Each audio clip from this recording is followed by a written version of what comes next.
Rallying today is an all-action, big-budget sport with professional drivers and factory teams from most manufacturers. In 1980, alongside the little Renault, came the next giant step in rally car technology, in the form of the 5-cylinder turbocharged four-wheel drive Audi Quattro.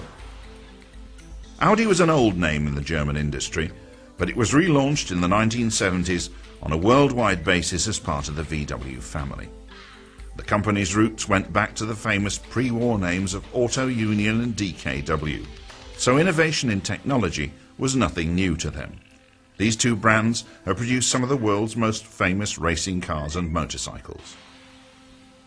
The new Audi, however, had been launched with some rather mundane family saloons, and by the end of the 70s, company management had decided that a change of image was needed.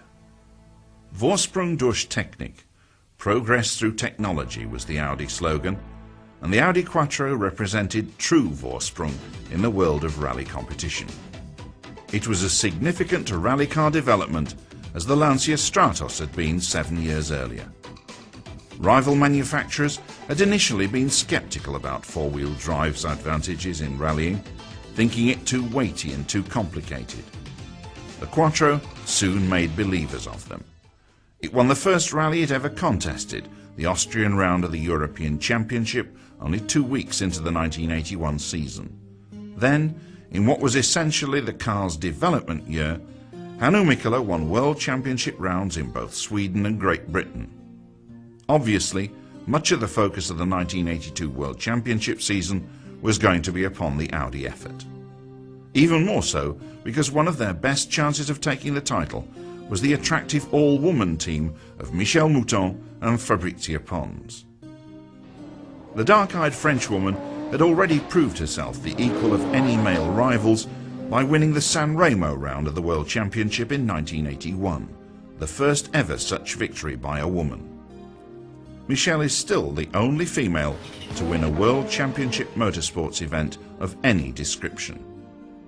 Other team drivers were Flying Finn Hannu Mikkola, and on a limited event program, the speedy Swede Stig Blomqvist.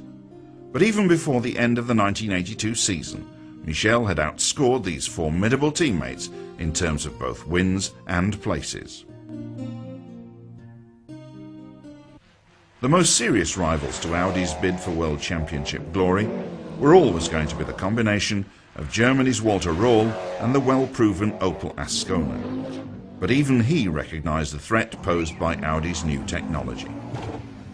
In erster Linie, was mir Anfang des Jahres klar war, dass mein Gegner eine neue Technologie ist, ein neues Auto, ein vierradgetriebenes Auto, das den Weg in die Zukunft weist. Und gegen dieses Auto werde ich wahrscheinlich verlieren.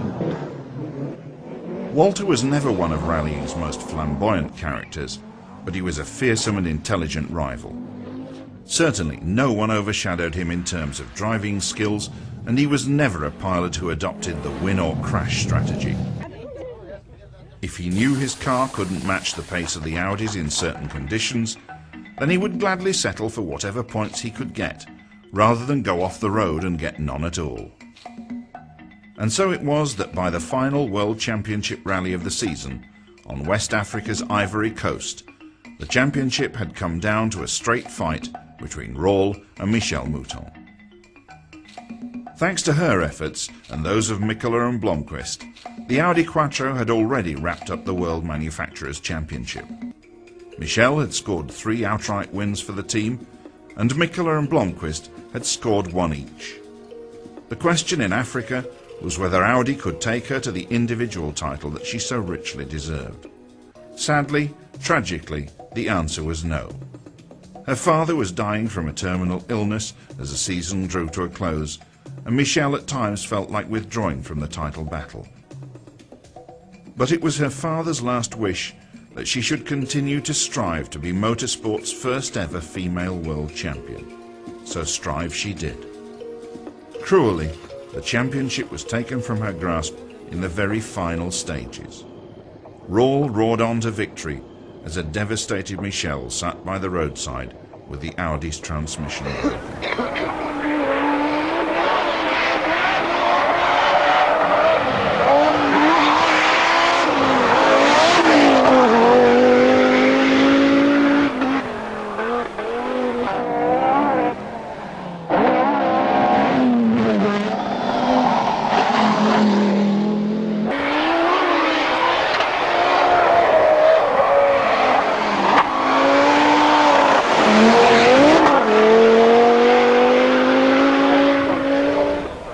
into the 1983 season, and the big news was the return of Lancia with a car as formidable as the legendary Stratos.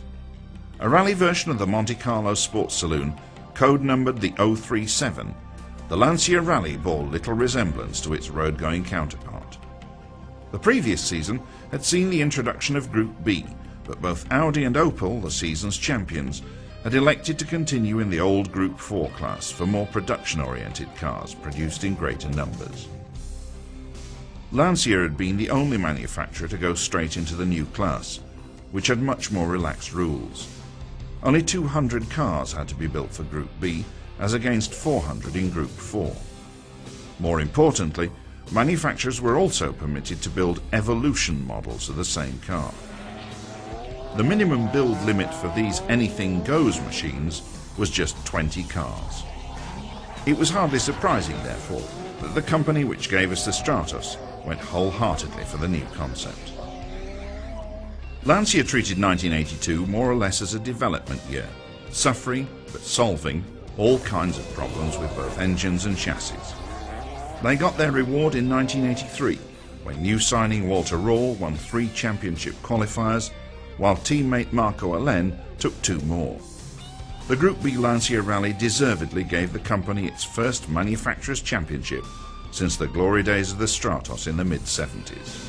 Rallying will never see a return to these relaxed and sporting days when the main aim was to cross Europe at some predetermined average speed. There were a few driving tests along the way, and then it was time to enjoy yourself at some exotic destination like Monte Carlo. Not that the sport wasn't demanding enough in the 1950s. Neither the roads nor the cars were anything like as good as those of today.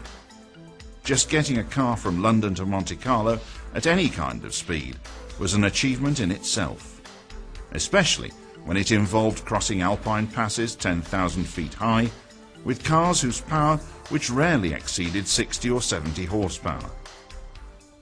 By the 1960s, even small cars were getting sportier and manufacturer interest was growing by leaps and bounds. Rallying was no longer just the domain of the sports car or the large capacity sports saloon. Major manufacturers like the British Motor Corporation were viewing rallies as a way to effectively publicise both the stamina and the speed of even their most humble models. The legendary Mini, for example, achieved much of its eventual cult status by running rings around bigger and clumsier cars in classic events such as the Monte Carlo Rally. Typical rally terrain was still very different from that which we know today. The long and demanding road sections were still the core of any major event, even though many were by now including special stages on mountain climbs or forest roads closed off to regular traffic. Drivers obviously had to be fast and skillful to keep up high overall averages on public roads, often in adverse conditions. As well as speed, however, regularity and reliability, plus map reading and navigational skills, played an equally important part. The current essence of flat-out timed competition in cars prepared purely for that purpose was only just starting to filter through.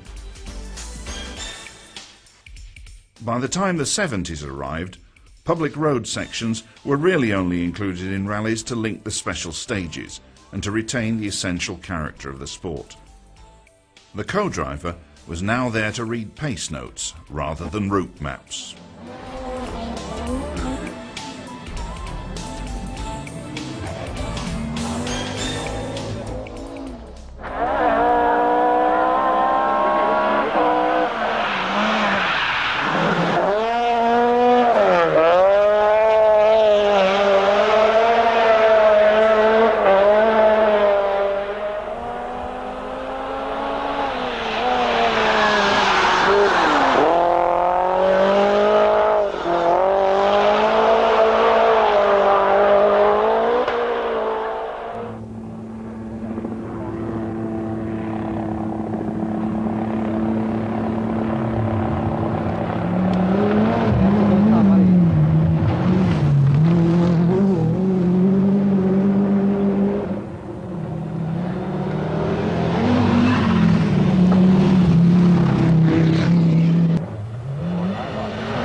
Facing ever-growing opposition, Audi continued to develop the Quattro concept, making it shorter, lighter and more powerful.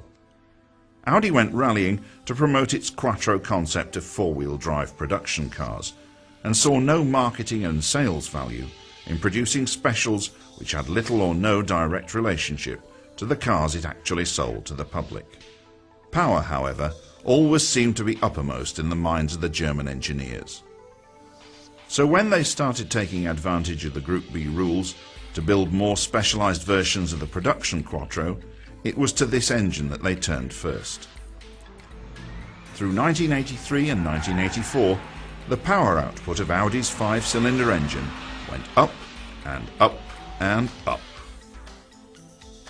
Originally, there was a 350 to 400 horsepower version of the well-proven 10-valve engine with its 2 valves per cylinder.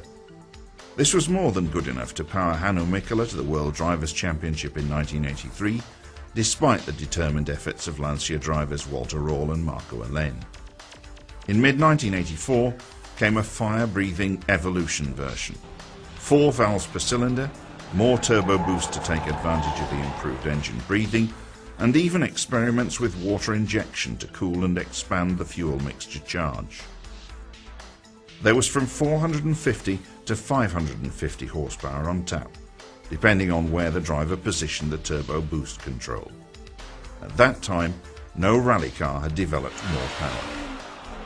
However, even with this sort of power available, the Quattro engineers realized there was still plenty of work to do.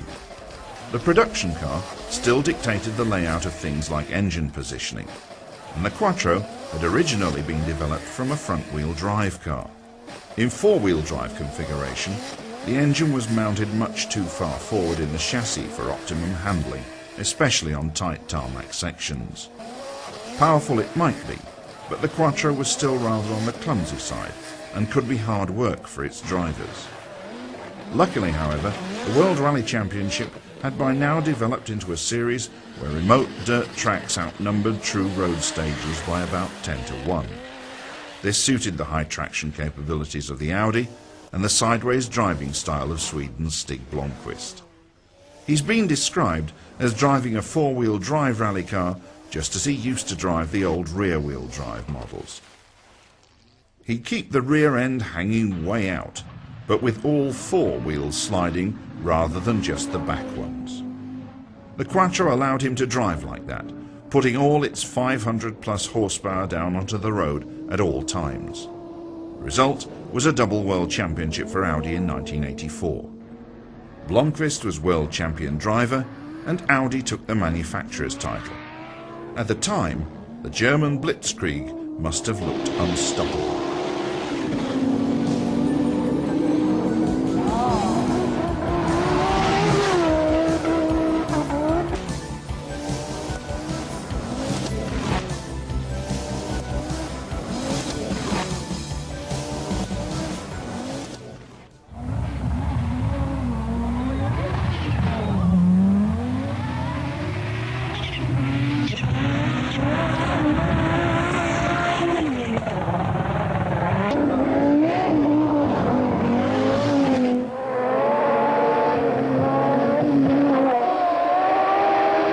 50 years ago, the sport of rallying was more for fun than profit.